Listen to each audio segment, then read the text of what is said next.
உன் குடும்பம்? இருந்தாங்க, இப்போ யாரும் கூட இல்லை.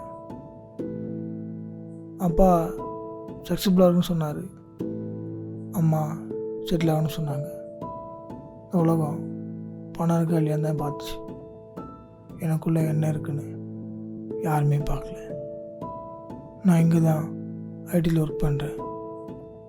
நல்ல சம்பளம், ஏசி போட்ட ரூமு. ஆனால் ஒவ்வொரு நாளும் எனக்குள்ளே சுற்றிட்டுருக்கேன். ஃப்ரெண்ட்ஸ்லாம் இருக்காங்க, சும்மா ஃபார்வர்ட் மெசேஜ் மாதிரி அப்பப்போ வந்துட்டு போயிடுவாங்க. காதல் இருந்துச்சு, அதுவும் பிரேக்கப்பில் முடிஞ்சிச்சு.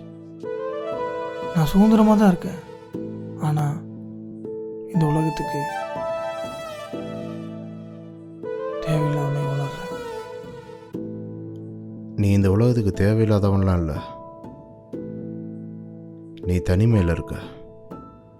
உன்னோட சுதந்திரத்தை எப்படி பயன்படுத்தணுங்கிற முறை தெரியாமல் இருக்க. நான் எதிர்பார்த்த விஷயம் கொஞ்சம் கொஞ்சமாக நடக்க போகுது. அதோட ஆரம்பம் தான் இது. ஐயோ, என்னங்க உன் கை வரல மறைஞ்சு போகுது.